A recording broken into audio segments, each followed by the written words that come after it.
Hello, in this video I'm going to discuss closing entries, which is one of the steps of the accounting cycle. And as a guide, as a reference, I have here on the side the accounting cycle, which starts with the business documents, followed by journalizing, then posting, then the preparation of the unadjusted trial balance, followed by the adjusting entries to create our adjusted trial balance. And then we will be using the adjusted trial balance to prepare our financial statements. And then after the financial statements, we will be doing the closing entries in preparation for the post-closing trial balance. Of course, we have the optional steps of the accounting cycle, worksheet, and then reversing entries. So the focus on this video would be closing entries. And closing entries are prepared at the end of the year to eliminate the balance of nominal or temporary accounts and to update the capital balance. So again, closing entries are prepared at the end of the year to eliminate or to make zero the balance of your nominal or temporary accounts and to update your capital balance. And when we say nominal or temporary accounts, we are referring to revenues, expenses, drawings. So you will be touching these three together with your capital. Now, a question on this definition is, how come we are only doing it with our nominal or temporary accounts? And the explanation is this. Assume that in year 1, you have a revenue of 100. If you don't close or you don't eliminate that revenue after year 1, you will be starting year 2 with a balance in your revenue. And of course, that's not the case because you're starting a fresh year. You should be starting with 0. Alright, so that's the reason why you need to close your revenue expense drawing before you start a fresh year. And that one is not applicable to real or permanent accounts. Take for example, cash. If you are ending year 1 with a 200 balance in your cash account, you will be starting year 2 with 200 cash pa rin because that's logical.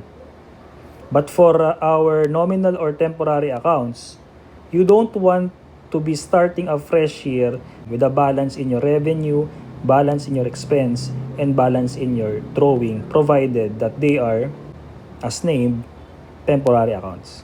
So for closing entries, we will only be eliminating our nominal accounts. And all of the adjustments will go to our capital balance. Now, before I jump to the closing entries, let's assume some figure first for our accounts.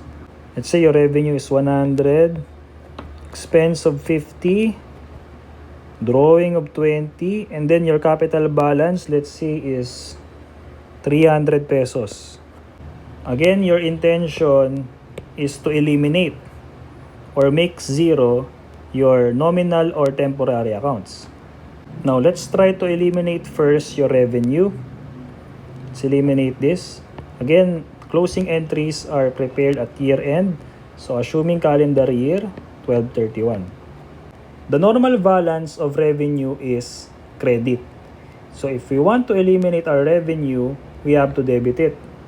So we will be debiting our revenues and then be crediting not capital but a summary account called the income summary.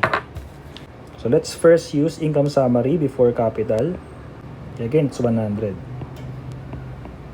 So with this entry, your revenue is now 0. Now, let's eliminate the expenses naman. So, for the date, it's still 12/31. The normal balance of expense is debit. So, if we want to eliminate it, we have to credit. So, we credit our expenses and then we debit not capital but income summary first. And that's 50 pesos. And with that entry, our expenses is now 0. Now, after eliminating your revenues and expenses, you want to determine the balance of your income summary. Does it have a debit balance or a credit balance? If the income summary has a debit balance, it means that you have net loss. But if the income summary has a credit balance, it means that you have net income. So in this case, there is an excess credit of 50, right, in the income summary. And what we will do is we eliminate that.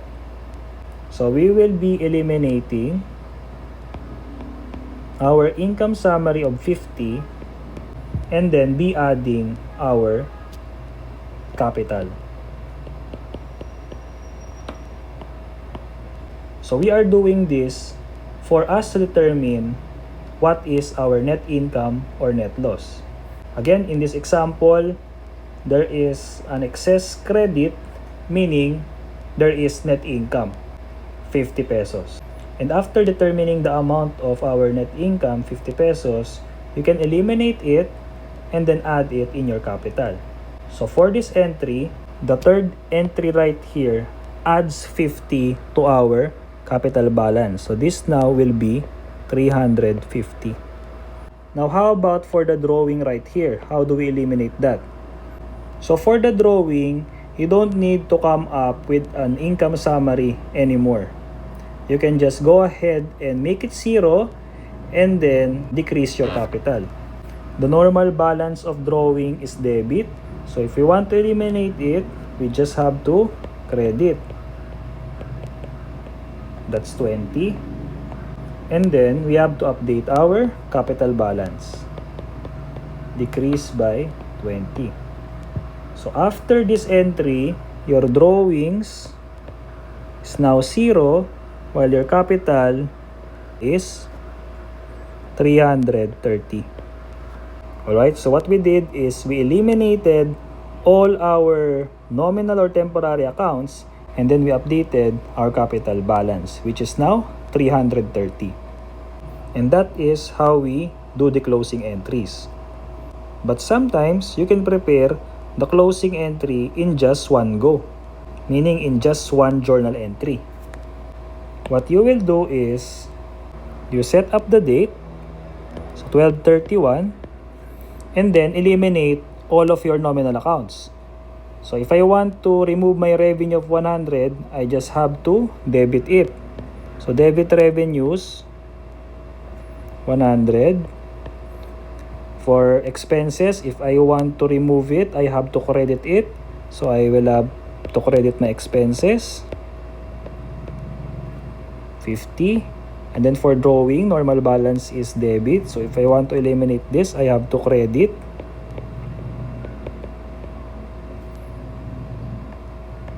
And looking at this entry, you know that you're still missing a credit. For the missing account title, it will go to your capital. And it will be 30 pesos.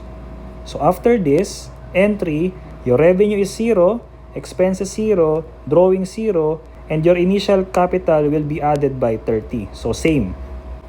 Alright, so you can choose to do the long method, the ones in red, or you can do the short method, the one in green. And with that, maybe we can try some items, at least 2. Now let's do number 1.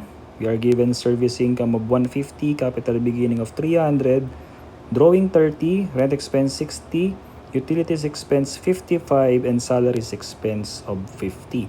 So let's try to answer this one using the long method.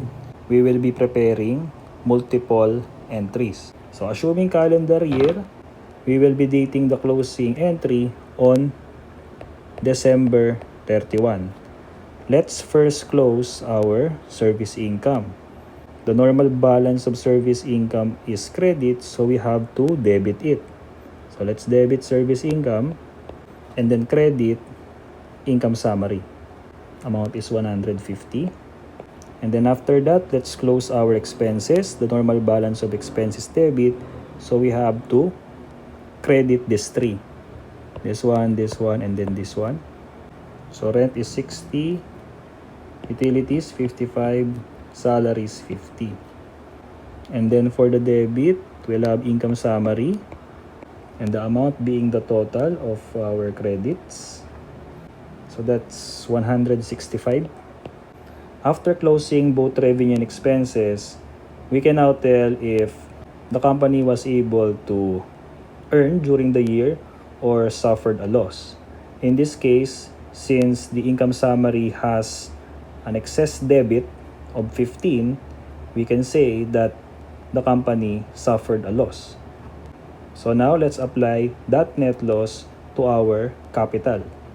Let's remove the excess income summary by crediting it and then debit capital. And then lastly, we want to remove our drawing account. The normal balance of drawing is debit, so we have to credit it and reduce our capital by debiting it. Now that all of our nominal accounts are eliminated, this is now our closing entries. If you are tasked to compute the capital end, you'll just have to get your capital beginning and then incorporate the changes from your closing entries. So we deduct this by 15 for the net loss and deduct 30 for the drawing. So you will be left with capital of 255.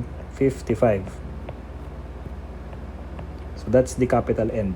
So for number 2, you are given consultancy income of 200, accounts receivable of 100, supplies expense of 50, interest expense of 30, insurance expense of 20, drawing 40, and then capital beginning of 300. So for this one, we will be using everything except for accounts receivable because that's a real account or permanent account. For this one, let's try to answer it in one go. So let's get the date, assuming calendar year. Let's remove first our revenue. So let's debit consultancy income. And then we want to remove our expenses. 1, 2, 3. Normal balance is debit. So we have to credit these account titles. 50, 30, and 20. And then we will be closing our drawing account. Normal balance of drawing is debit. So we have to credit it. After you remove all of your nominal or temporary accounts, you will check the debits and credits. So total debit is 200, total credit is 140. So you are still missing a credit. That means you will be plugging capital on the credit side by the difference, 60. So credit capital by 60.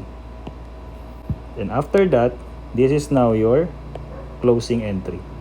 Again, you will not be using accounts receivable because that is a real account or a permanent account. And then if you are tasked to compute the capital end, what you do is you get your capital beginning and then get the movement from your closing entry. So in the closing entry, capital is credited by 60, so it's added. So let's add 60 to get our capital end, 360. Alright, and that's it for this video. Thank you.